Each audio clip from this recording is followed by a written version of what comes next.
Hi everyone, welcome to the Fit Life channel, and I'm John. Perhaps you've seen famous German optics company Zeiss's blue badges on some of Sony's cameras and lenses and wondered what they're all about.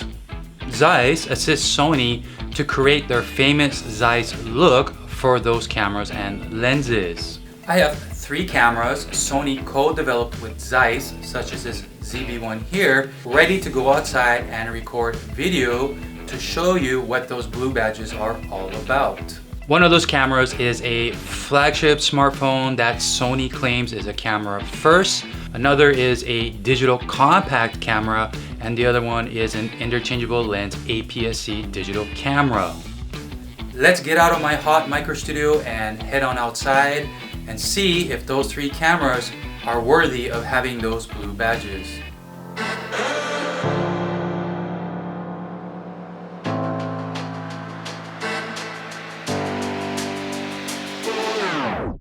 So I thought coming out of my micro studio it would be a little bit cooler than being inside there, but right now it's just as hot here as it is back there.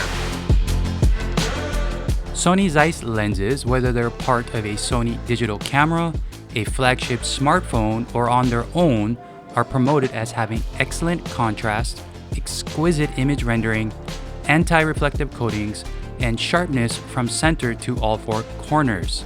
They also have autofocusing capabilities. So all Sony Zeiss products are supposed to produce the same look across this entire range. So whether I'm using the Sony ZV1 or the Sony Xperia PRO-I, they should have a similar look, whether it's for their video or photos. What is the Zeiss Look? According to Zeiss, the image consists of excellent sharpness, true and neutral colors, and a 3D pop. If you want to know more in detail about the Zeiss Look, please check the description section. What, didn't I say Zeiss Look and not Sony Zeiss Look, which this video is about? What's the difference between both of them? Zeiss develops and builds their own lenses in Germany or Japan, and most of them are manual focus. Sony Zeiss lenses are developed and built by Sony to Zeiss standards in their Asia-based factories such as Thailand.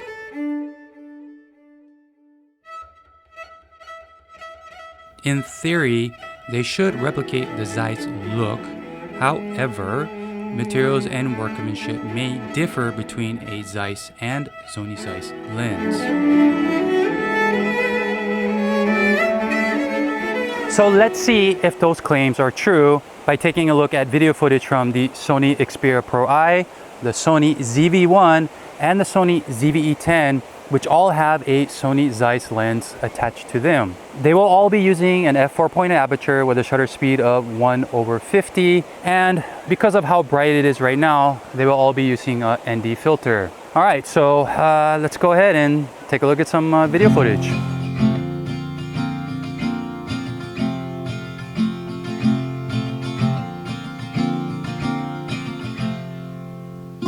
Before we start this comparison, I need to bring up an issue with the Sony Zeiss 16-70mm lens.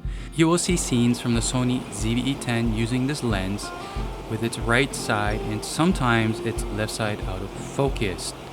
So for this video, please bear with this discrepancy and review the ZVE-10 scenes to check color accuracy, contrast, lens flare, and if it looks similar to the other 2 cameras. I can do another comparison later for sharpness in detail once I have received the Sony Zeiss 16-70mm lens back from repair.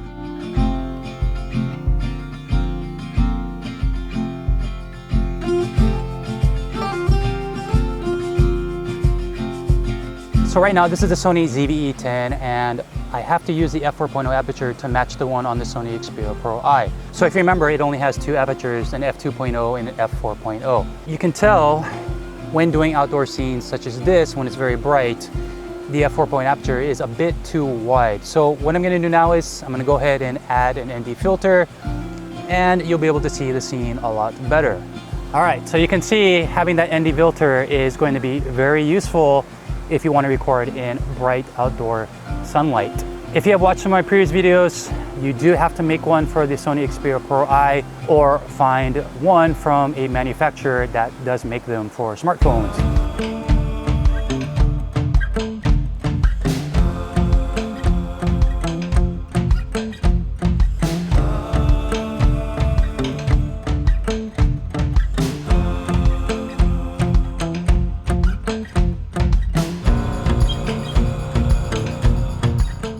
So even with the Sony ZV-1 having its ND filter option turned on, it's still too bright. So what I had to do was set the aperture to f8.0 to get the correct exposure for this particular scene.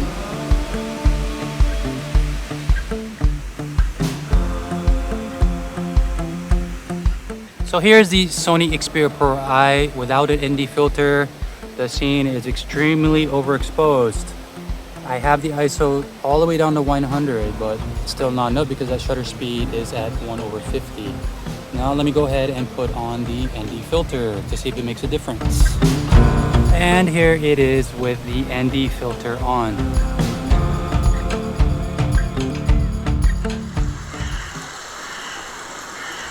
And here is the Sony ZVE-10.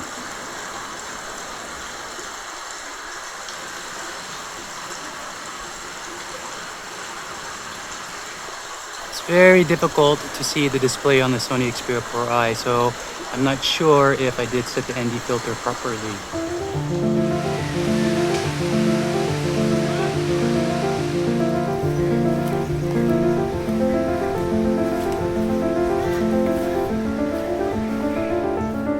So it was really bright earlier, but now I'm sure you can see it's raining. Here is the ZV-10 with the ND filter off. It's at f4.0. I'm going to go ahead and stop down the aperture so the scene is properly exposed. So here is the ZV-10 with the aperture stopped down to f8.0.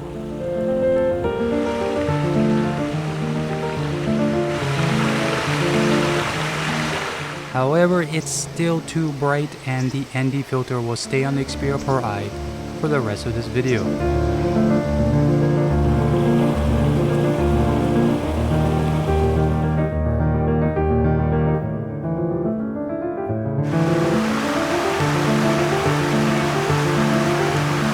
I couldn't record slow motion for the ZV-1 because the rain started to intensify.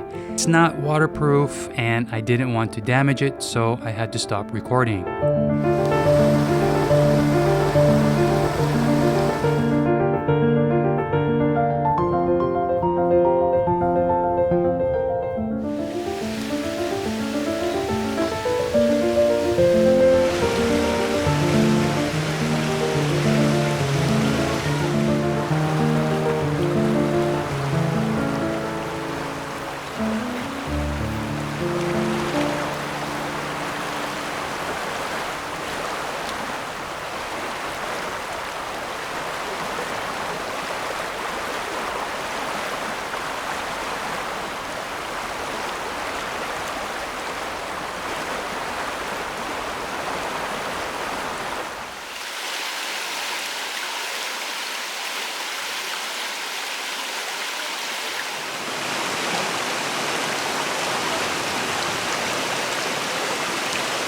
The weather during this recording constantly fluctuated between rain and sun.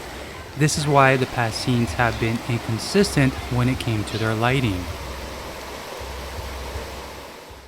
Alright, so it's gonna start raining here pretty hard, so I'm gonna have to end this video comparison. So let's head back to my micro studio and see how these turned out.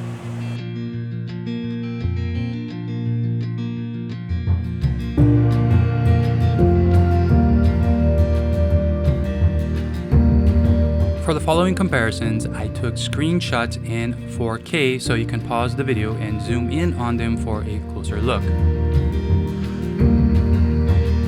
I also did side-by-side comparisons so we can see if they do have a similar look to each other as Zeiss and Sony claims. So did these three Sony cameras with their Zeiss lenses display the three traits of the Zeiss Look? Well, let's find out. One of the traits of the Zeiss Look are sharp images with plenty of detail, and for the most part I did see this from the Sony ZVE-10 when some parts of the scene were in focus, and also with the ZV1. I could make out most of the objects clearly for most scenes when the lighting wasn't too bright with the ZV1. For the Xperia PRO-I, I did see it sometimes when the lighting conditions were right, and with its 12 megapixel sensor, it did show a lot of detail in some of those scenes, which did surprise me. For the ZV-10, despite its focusing issues, when areas of the scene were in focus, they looked crisp with excellent detail. Another trait of the Zeiss Look are true authentic colors to the scene. Most of the time, all three Sony cameras did. What you saw in those scenes are similar to what I saw when I was recording. The ZV-10 was the most consistent with neutral colors. The ZV1 tended to warm up the scenes and sometimes did keep it neutral, but what surprised me again with the Xperia PRO-I was that it tended to have more neutral colors for most scenes compared to the ZV1. The final trait of the Zeiss Look is the 3D pop. The subject has clearly defined separation and pops out from the background. This was a bit difficult to show because I used an aperture f4.0 and above, and most of the scenes were of landscapes. But I've also seen Zeiss describe this as the scene being vivid and alive. I did see this a lot with all three cameras, such as the sky, the ground, the rocks, and water pulling me into the scene as if I could reach out and grab them. Lastly, did all three cameras have a similar or color matched look? This is very subjective and can have many interpretations. Personally, I felt the ZVE-10 and Xperia PRO-I came close to having a similar look. The ZV-1 once again tended to warm up and brighten scenes most of the time. The other two tended to have a more neutral look to their colors for most of the scenes. But the issue with the ZV-1 can be corrected in post-editing and can come close to having a similar look to the other two cameras. And despite the focusing issue with the Sony Zeiss 16-70mm f4 lens, I felt it came closest to the Zeiss Look more consistently 90% of the time. The ZV-1 came second at 70%, but for the Xperia PRO-I, it's a big gamble at 50% of the time. When it does get a scene right, I was impressed its tiny sensor and lens could produce some amazing footage. But when it doesn't, the scene looks very soft with low detail and exaggerated shadows, reminding me of a typical smartphone look. So post in the comments if you felt these three Sony cameras deserve the blue Zeiss badge and which ones you liked the most or which ones you didn't. Let's get a discussion going because I'm very interested to hear your thoughts on what you thought about these three cameras, and perhaps maybe you own cameras from other companies and you can share what their looks are compared to these. Alright, so before I end this video, I want to point out some things about this comparison between these three Sony Zeiss lens cameras. But in case you're wondering, right here is the ZVE-10. I am using the Sony 16mm f2.8. It is not a Sony Zeiss lens. So maybe you can look at the image quality coming out of this camera and see if there is a difference between it and the Sony Zeiss 16-70mm lens that I used earlier in this video. Over here is the Sony ZV-1. And actually both the ZVE-10 and the ZV-1 here are going to be using an f4.0 aperture. So similar to what I used for the outdoor scenes. All right, let me go ahead and finish up this video.